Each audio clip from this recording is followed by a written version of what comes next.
My daughter drew pictures of the smiling man for 3 years. Then I found him standing in our driveway. You know how parents keep their kids' drawings? Stuck on fridges with magnets, tucked into boxes in closets, framed on walls like they're masterpieces? I kept all of Emma's drawings. Every single one. Hundreds of them.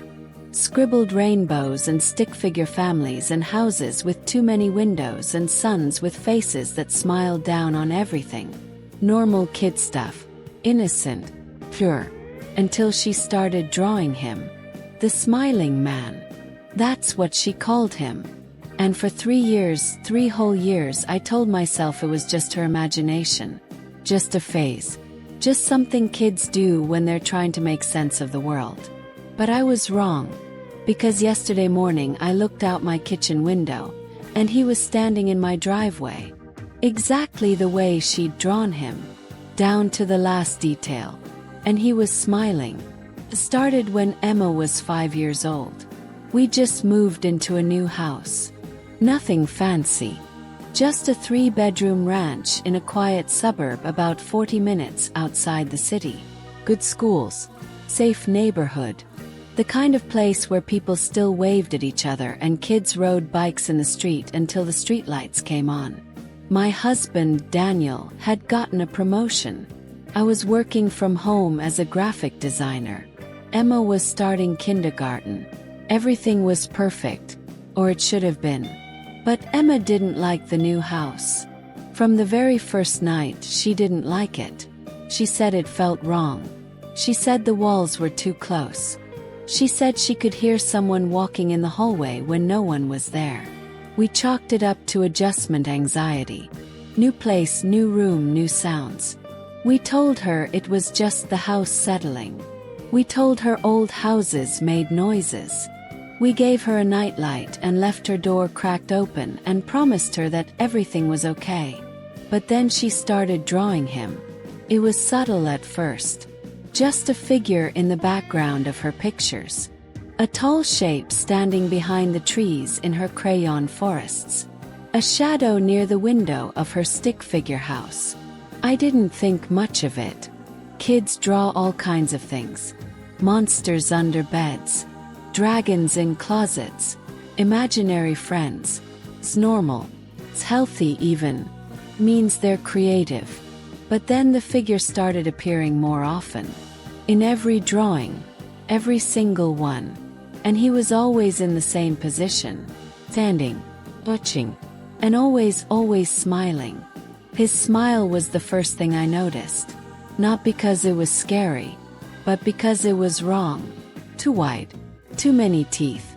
Drawn with such careful precision that it didn't look like a child's scribble. It looked deliberate. Intentional.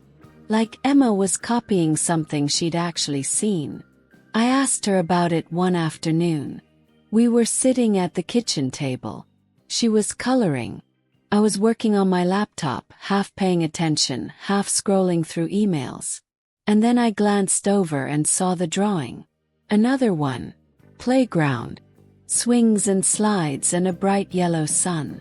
And standing behind the swing set, barely visible between the chains, was him.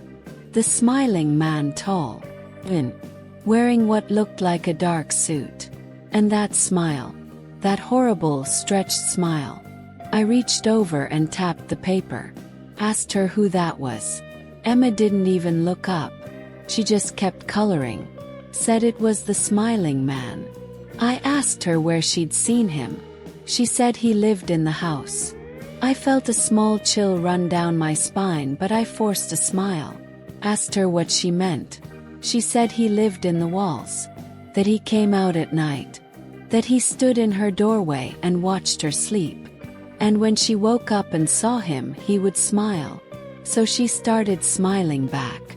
Because she thought that's what he wanted. I told Daniel that night. Told him what Emma had said. Told him about the drawings. He laughed it off. Said kids have wild imaginations. Said she was probably just processing the move in her own way. Said we should be grateful she wasn't acting out or having nightmares or wetting the bed like some kids do when they're stressed. He said it was harmless. Just a story she was telling herself. Just a way to feel like she had some control over this new, unfamiliar space. And I wanted to believe him. I really did. But something about the way Emma had said it, the casual matter-of-fact tone in her voice, like she was describing a neighbor or a family pet, made my stomach twist. She wasn't scared. That was the part that bothered me most. She wasn't scared of the smiling man. She talked about him like he was normal, like he belonged there. The drawings continued. Weeks turned into months. Emma's kindergarten teacher even mentioned it during a parent-teacher conference. Said Emma was a lovely child, very creative, very social, but that some of her artwork was a bit concerning. She showed us a drawing Emma had made during art time. It was a picture of our house. Neat and tidy. Flowers in the front yard. Smiling sun. And standing in the upstairs window, looking out, was the smiling man. The teacher asked if there was a new person in Emma's life. A relative who'd moved in, maybe. A babysitter. Someone tall and thin who wore dark clothing. We said no. No one like that. The teacher nodded slowly. Said she just wanted to check. Said sometimes kids draw things they see, and sometimes they draw things they feel, and it was important to know which one this was. We assured her it was just Emma's imagination. Just a phase. She'd grow out of it. But even as I said the words, I didn't believe them. Emma turned 6. Then 7. The drawings never stopped. If anything, they got more detailed. More specific. The smiling man was no longer just a background figure. He was the focus. She'd draw him standing at the foot of her bed. Standing in the bathroom mirror behind her reflection. Standing in the backyard under the oak tree. Standing in the garage next to Daniel's car. Always the same. Always tall. Always thin. Always smiling. I started hiding the drawings. I didn't want Daniel to see how many there were. Didn't want him to start worrying the way I was worrying. 'Cause by then I was worrying. I was waking up in the middle of the night and walking through the house, checking locks, checking windows, standing in Emma's doorway and watching her sleep, looking for shadows that shouldn't be there. I never saw anything. The house was always quiet, always empty. But I couldn't shake the feeling that something was wrong. That Emma wasn't just imagining this. That she was seeing something. Something real. I took Emma to a child psychologist when she was 7.5. Told the doctor about the drawings. About the smiling man. About how Emma had been talking about him for years and showed no signs of stopping. The psychologist was kind, patient. She spent an hour with Emma, playing games, asking questions, looking at her drawings. And then she called me into her office and told me that Emma was fine. Completely normal. Well-adjusted. Happy. The smiling man, she said, was what's called a persistent imaginary companion. Not uncommon in creative, intelligent children. Often a coping mechanism for loneliness or change. She said Emma would grow out of it eventually. That the best thing I could do was not make a big deal out of it. Not give the smiling man more power by treating him like a problem. Just let Emma work through it in her own time. He nodded, smiled, thanked her. And then I went home and cried in my car for 20 minutes because I knew that the psychologist was wrong. Emma turned 8. And that's when things started changing. Not with Emma. With a house. Small things at first. Things I could explain away. A door I was sure I'd closed would be open. A light I'd turned off would be on. Objects would move. Just slightly. Just enough to make me second-guess myself. My coffee mug on the left side of the counter instead of the right. The remote control on the couch instead of the coffee table. My keys in my purse instead of on the hook by the door. I thought I was losing my mind. Thought the stress of worrying about Emma was making me forgetful. Making me careless. But then Daniel started noticing things too. He'd come home from work and ask why I'd moved his tools in the garage. I hadn't. He'd ask why I'd taken books off the shelf in his office. I hadn't. He'd ask why the attic door was open when he was sure he'd latched it. I didn't have an answer, because I hadn't opened it. One night I woke up at 3 a.m. The house was silent, dark. Daniel was asleep next to me, breathing deeply, one arm thrown over his pillow. I lay there for a moment, trying to figure out what had woken me. And then I heard it. A step. Low. Deliberate. Walking down the hallway. Sat up. Listen. The footsteps stopped. Waited. Nothing. I told myself it was Emma. Going to the bathroom. Getting water. Normal kid stuff. But something made me get out of bed. Made me walk to the door. Made me open it and look out into the dark hallway. Emma's door was closed. The bathroom light was off. No one was there. But I could feel it. That presence. That sense that someone had just been standing exactly where I was standing. That they just stepped out of sight. That if I turned around fast enough, I'd see them. I didn't turn around. I went back to bed. Pulled the covers up to my chin. And I didn't sleep for the rest of the night. The next morning, Emma came downstairs with a new drawing. I was making breakfast. Scrambled eggs and toast. Daniel was reading the news on his tablet. Emma sat down at the table, placed the drawing in front of her plate, and started eating like nothing was unusual. I glanced at the drawing, and my blood went cold. It was a picture of our hallway. The upstairs hallway. Dark. Me. Except for 2 figures. One was small. Child. Emma. Standing in her doorway. And the other was tall. Vin. The smiling man. And he wasn't in the background this time. He was right there. In the center of the image. Standing in front of Emma's door. Close enough to touch. And his smile was bigger than ever. I asked Emma when she'd drawn this. She said last night. After she heard the footsteps. I felt my heart stop. I looked at Daniel. He was staring at the drawing now too. His face had gone pale.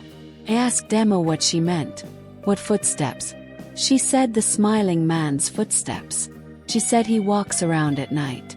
That he's been doing it for a long time. That she used to think he only stayed in her room. But now he walks around the whole house. She said sometimes he stands at the top of the stairs and looks down at the living room. Sometimes he stands in the kitchen and watches us eat dinner. Sometimes he stands right next to my side of the bed and watches me sleep. And I never know he's there. 'Cause I never look. Daniel put down his tablet. He asked Emma very calmly, very carefully, if she'd actually seen the smiling man. Not in her imagination. Not in a dream. But really seen him. Emma nodded. She said she sees him every night. That he's always there. Always watching. Always smiling. Daniel asked her if she was scared. Emma shook her head. She said no. She said the smiling man never does anything. He just watches. And smiles. And that's okay. Because she's gotten used to him. He's part of the house now. Like the furniture. Like the walls. He's just there. Daniel looked at me. And I saw something in his eyes I'd never seen before. Fear. Real genuine fear. We decided to move. We didn't tell Emma why. Didn't tell her it was because of the smiling man. We just said we'd found a better house. Bigger house. Closer to Daniel's work. It would be an adventure. Fresh start. Emma seemed okay with it. Didn't ask questions. Didn't protest. She just kept drawing. Even as we packed boxes, even as movers came and took our furniture, even as we said goodbye to that house and drove away, Emma sat in the back seat with her crayons and her paper, drawing the smiling man. Over and over and over. The new house was different. Modern. Bright. Lots of windows. Open floor plan. Nothing like the old house. I thought maybe that would help. Maybe Emma would stop drawing him. Maybe whatever had been in that old house would stay there. But I was wrong. Because on our first night in the new house, Emma came downstairs with another drawing. And it was a picture of the new house. Our new living room. Our new kitchen. Our new hallway. And standing in the corner of every room was the smiling man. He'd followed us. 3 years. 3 years of drawings. 3 years of watching my daughter casually sketch a figure that shouldn't exist. 3 years of telling myself it was nothing, that it would stop, that she'd grow out of it. But she never did. And I never stopped feeling like something was watching us. Like something was waiting. And yesterday morning I finally understood why. I was making coffee. Emma was still asleep. Daniel had already left for work. And I looked out the kitchen window at our driveway. And he was there. The smiling man standing perfectly still. Exactly the way Emma had drawn him for 3 years. Impossibly tall. Wearing something dark that might have been a suit or might have been something else. And his face. God, his face. Featureless. Except for the smile. That wide, impossible smile. Too many teeth. Stretched from ear to ear. He was staring at the house. Staring at the window. Staring at me. And I realized in that moment of pure, primal terror that he'd always been real. That Emma had been drawing him because she'd been seeing him. That he'd been watching us for 3 years. Learning us. Studying us. Waiting for something. And now he was done waiting. I stood there, frozen, my hand gripping the coffee mug so tightly I thought it would shatter. The smiling man didn't move. Didn't blink. Just stood there in my driveway, in broad daylight, smiling. I wanted to scream. Wanted to run upstairs and grab Emma and get in the car and drive as far away as possible. But I couldn't move. Couldn't breathe. I just stared. And he stared back. And then, slowly, so slowly I almost thought I imagined it, he raised one hand. One long, thin hand. And he waved. Me. Small, deliberate wave. Like he was saying hello. Like we were neighbors. Like this was normal. And then he turned. And he walked. Not away from the house. Toward it. Toward my front door. That's when I finally moved. I dropped the mug. It shattered on the floor, coffee everywhere, but I didn't care. I ran to the front door. Checked the locks. They were locked. All of them. Deadbolt. In. Everything. I looked out the peephole. He wasn't there. I backed away from the door. Heart pounding. Hands shaking. And then I heard it. From upstairs. Emma's voice. Talking to someone. I took the stairs 2 at a time. Burst into her room. She was sitting on her bed, crayons spread around her, drawing. She looked up at me and smiled. Asked if I'd seen him. Asked if I'd finally met the smiling man. I asked her where he was. She pointed at her closet. Said he was in there. That he'd come inside. That he wanted to say hello. And that's when I saw it. Closet door. Slightly open. Just a crack. And in that crack, in that thin sliver of darkness, I saw something. Shape. Figure. And a smile. That terrible, impossible smile. I grabbed Emma. Didn't think. Didn't hesitate. Just grabbed her by the arm and pulled her off the bed. She dropped her crayons. They scattered across the floor like fallen soldiers. She asked me what was wrong. Her voice confused, concerned, but I didn't answer. Couldn't. My throat had closed up. Every instinct in my body was screaming at me to get her out of that room, out of that house, away from whatever was standing in that closet, watching us through that crack in the door. I pulled her into the hallway and slammed her bedroom door shut behind us. My hands were shaking so badly I could barely turn the knob to lock it. Emma was crying now, asking me why I was scared, saying the smiling man wouldn't hurt us, saying he'd never hurt us. He just wanted to be close. But I wasn't listening.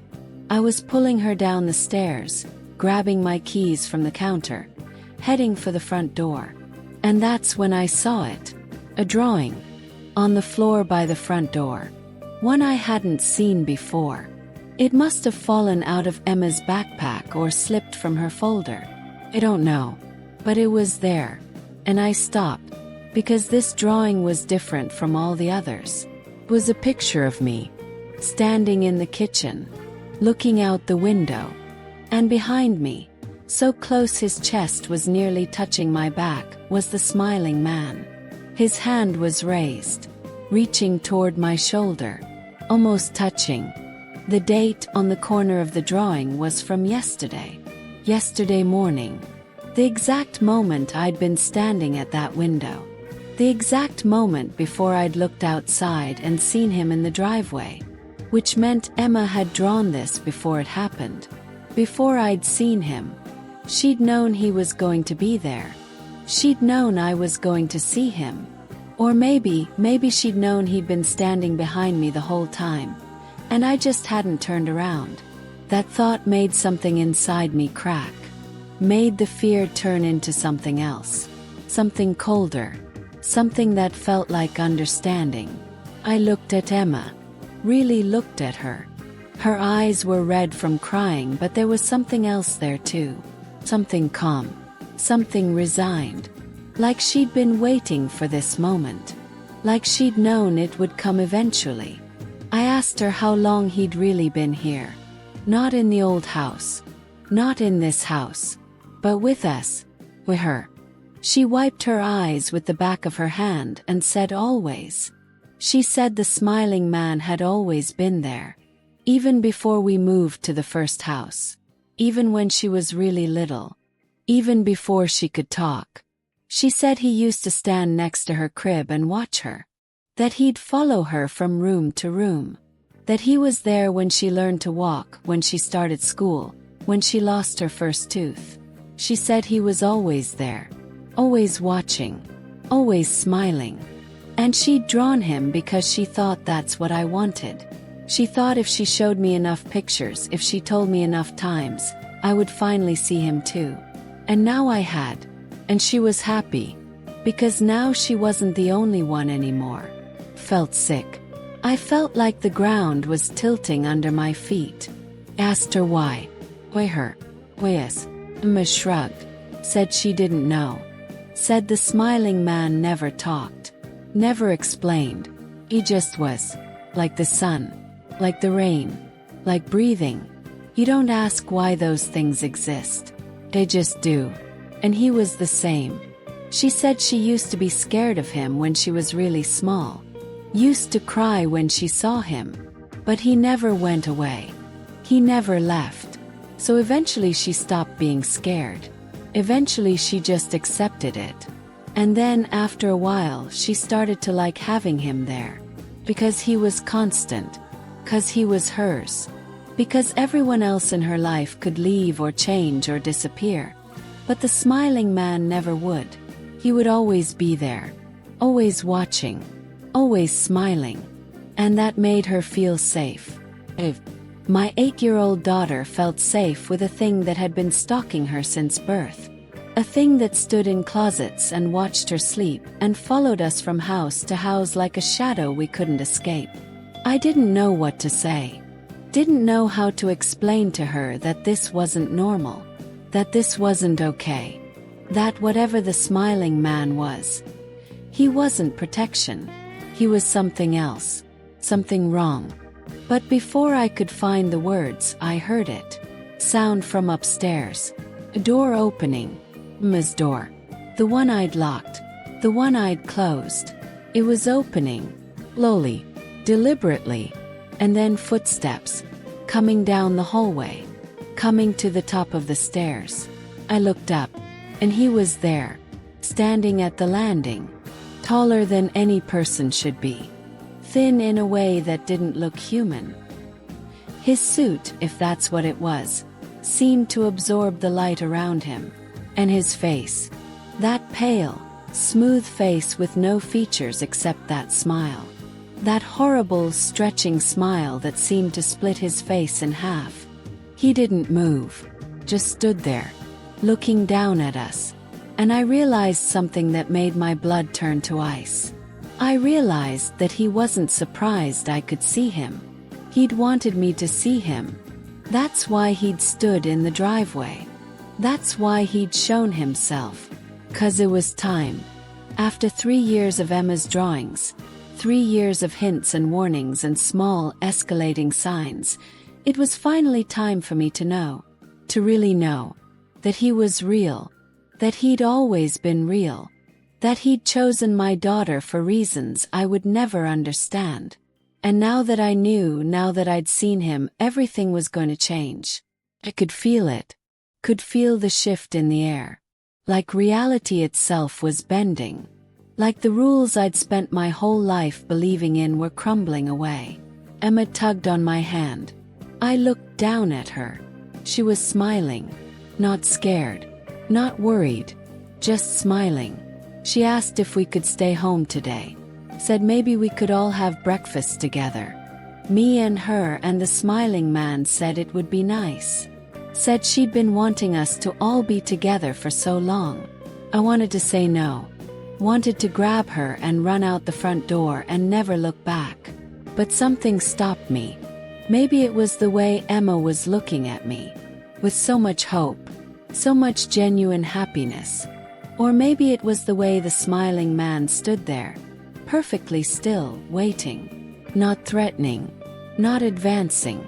Just waiting. Like he was giving me a choice. Like this moment was mine to decide. I looked at the drawing on the floor again. The one of me at the window with him standing behind me.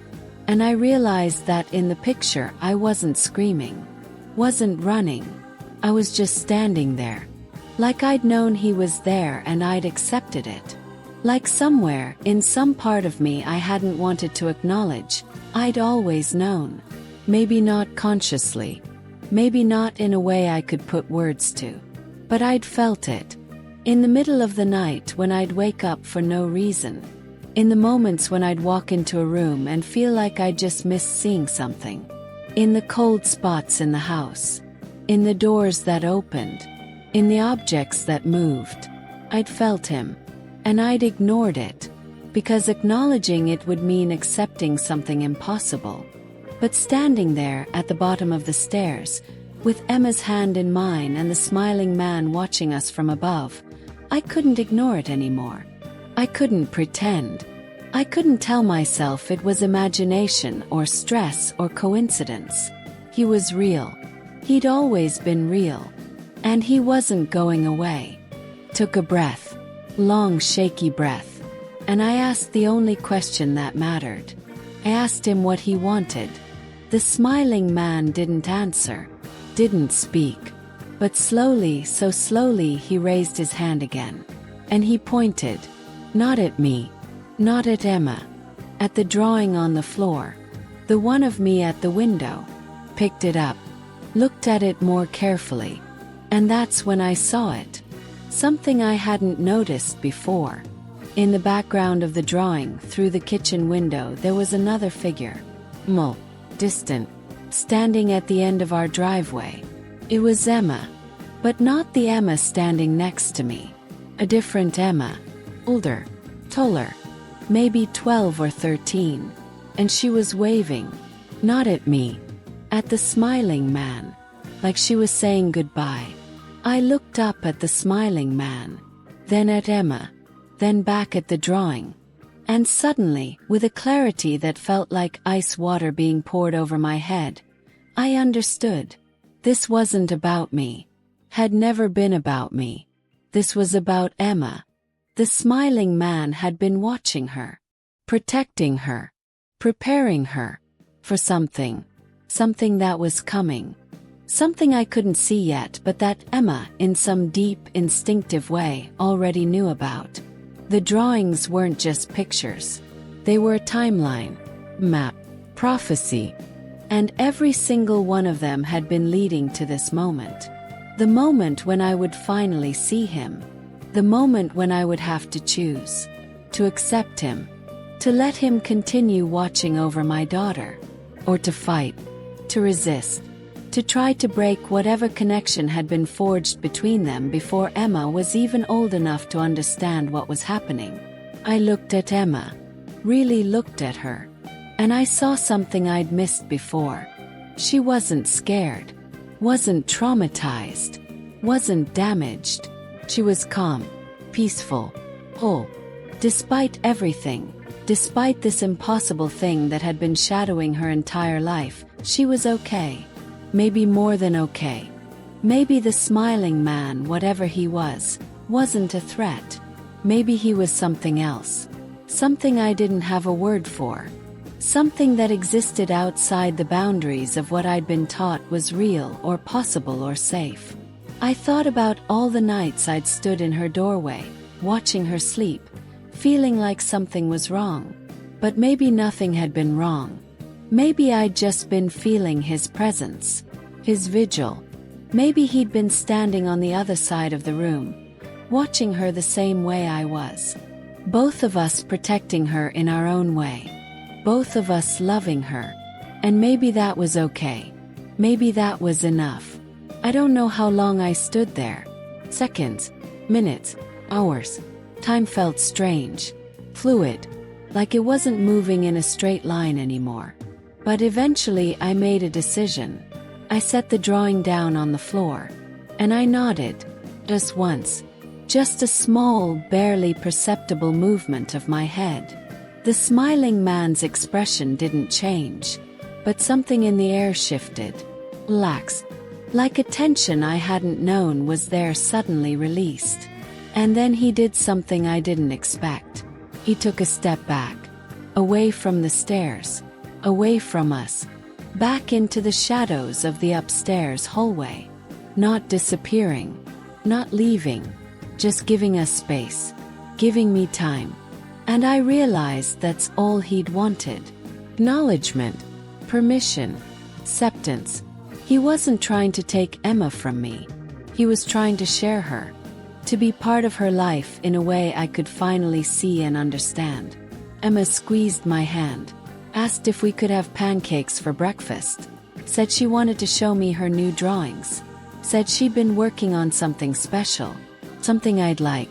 I looked down at her small, trusting face, at her eyes that had seen things no child should see but had somehow remained kind and bright and full of life. And I smiled, a real smile, not forced, not fake, said yes. Pancakes sounded good. She grinned and pulled me toward the kitchen. And as we walked, I glanced back at the stairs. The smiling man was gone. The hallway was empty, but I could still feel him, watching, waiting, present. And for the first time in 3 years, that feeling didn't terrify me, just was. Part of our lives now. Part of our family. As strange and impossible as that sounded. I made pancakes. Emma sat at the table and drew. I watched her, really watched her, and I saw the way her hand moved across the paper. Confident, deliberate, like she was translating something she could see directly onto the page. And I wondered what else she could see. What else was out there, invisible to people like me but perfectly clear to people like her. Maybe the world was full of things we couldn't see. Things that existed in the spaces between what we call real and what we call imaginary. Things that watched us, followed us, protected us, haunted us. And maybe some people, special people like Emma, were born with the ability to see them, to know them, to live alongside them without fear. When the pancakes were ready, I put a stack on Emma's plate. She thanked me and started eating. And then, without looking up, she said something that made my heart stop. She said the smiling man was happy I could see him now. That he'd been waiting a long time. That he had things to show me too. Things I needed to see. Things that were coming. And that when the time was right, he would take me to the place where all the smiling men lived. Where they watched over all the special children. Where they waited and protected and smiled. Because that's what they did.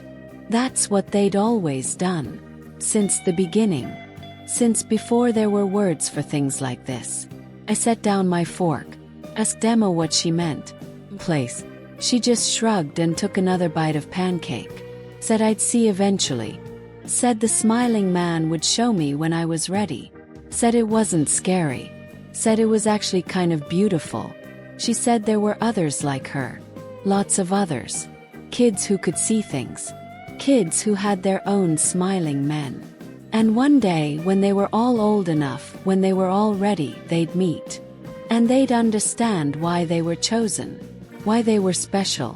Why they could see what others couldn't. I wanted to ask more questions. Wanted to demand answers. But something told me that wouldn't work.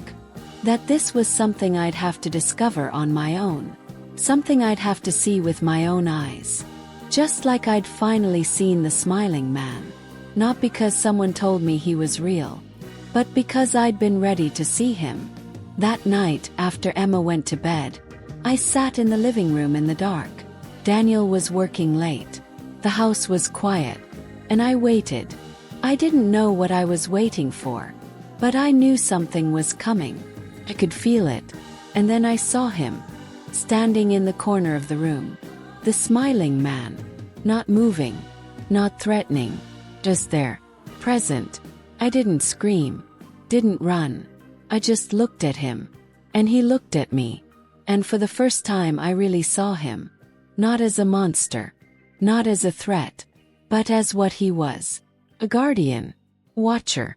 Something ancient and strange and utterly devoted to my daughter. Something that had chosen her before she was born and would stay with her until long after I was gone. And in that moment I felt something unexpected. Gratitude. Because whatever he was, wherever he came from, he'd kept her safe. He'd been there in ways I couldn't be. He'd watched over her in the dark when I was asleep. He'd followed her to school and back. He'd stood between her and things I couldn't see. Things I didn't want to see. And he'd never asked for anything in return. He just smiled. And watched. And waited for me to understand. I stood up. Walked across the room. Stopped a few feet away from him. Close enough to see the way the darkness seemed to move around him like water. Close enough to see that his smile, while unsettling, wasn't malicious. It was just his face. The only expression he had. The only way he knew how to exist. I spoke. My voice shaky but steady enough. Thanked him. Thanked him for watching over Emma. For being there when I couldn't be. For loving her in his own strange, incomprehensible way. And I told him that I was sorry. Sorry for being afraid. Sorry for trying to run. Sorry for not seeing him sooner. The smiling man didn't respond. But something in the air changed. Often. And then slowly he raised his hand. Extended it toward me. Not threatening. Offering. Like a handshake. Like a truce. Like a welcome. I hesitated. Every rational part of my brain screamed at me to step back. To run. To get away. But I didn't. I reached out. And I took his hand. It was cold. Impossibly cold. Like touching ice or stone or something that had never been alive. But it was solid. Real. And the moment our hands touched, I saw something. Flash. An image. Vision. I saw Emma. Older. Maybe 16 or 17. Standing in a field under a sky full of stars. And all around her, dozens of figures. Smiling. Each one standing next to a child. Child calm. Happy. Whole. And Emma was in the center of them all. Leading them. Teaching them. Showing them something I couldn't quite see. Something important. Something that would change everything. The vision faded. I was back in my living room. The smiling man released my hand. Stepped back. And then, without a sound, he was gone. Dissolved into the shadows like he'd never been there at all. But I knew he had been. And I knew he'd be back. 'Cause he was part of our lives now. Part of Emma's story. And whatever was coming, whatever role she was meant to play in this strange, hidden world of watchers and chosen children, I would be there. I would see it. I would understand it. Because the smiling man had shown me. Had given me a glimpse of what was possible. Of what my daughter was becoming. I went upstairs. Checked on Emma. She was asleep, curled up under her blankets. her newest drawing on the nightstand next to her bed. Picked it up. It was a picture of the three of us. Me, Emma, and the smiling man standing together in our living room, holding hands. And for the first time in 3 years of drawings, the smiling man wasn't alone in the background. He was part of the family, part of the picture, part of us. I set the drawing back down, kissed Emma's forehead, turned off her light, and as I walked out of her room, I glanced back one more time, and I saw him, standing in the corner, watching her sleep, smiling. And this time I smiled back, 'cause I understood now. He wasn't the monster I'd feared. He was something else entirely. Something I didn't have a name for yet. But something that, in its own strange way, loved my daughter as much as I did. And maybe, just maybe, that was enough. Maybe that was all that mattered. The world is full of things we can't explain. Things we can't see. Things that exist in the spaces between reality and imagination. And maybe some of us are chosen to see them, to know them, to live alongside them. My daughter was one of those people. And now so was I. And whatever comes next, whatever the smiling man has been preparing her for, we'll face it together. All three of us. Because we're family now. Strange. Impossible. Unexplainable. But family. And sometimes that's all you need. So if your child ever draws something that scares you, something that shouldn't exist, something that appears in picture after picture after picture, no matter how many times you tell them to stop, don't ignore it. Don't dismiss it. Don't tell yourself it's just their imagination. 'Cause maybe, just maybe, they're seeing something you can't see yet. Something real. Something that's been there all along, waiting for you to finally open your eyes and look. And when you do, when you finally see what they've been trying to show you, you'll have a choice. You can run, or you can stay. You can fight, or you can accept. Me. Chose to stay. Chose to accept. Because my daughter needed me to. Because the smiling man needed me to. And because deep down, in a place I didn't know existed until yesterday, I needed it too. The world is stranger than we think, bigger than we imagine, full of watchers and guardians and things that smile in the dark. And now I'm part of it. Now I see. And I can never unsee. And honestly, I don't want to. Have you ever seen something out of the corner of your eye that disappeared when you looked directly at it? Have you ever felt like someone was watching you even though you were alone? Have you ever had a child tell you about an imaginary friend who felt just a little too real, a little too detailed, a little too present? If you have, then you know there's something else out there. Something we're not supposed to see, but that some of us can't help but see.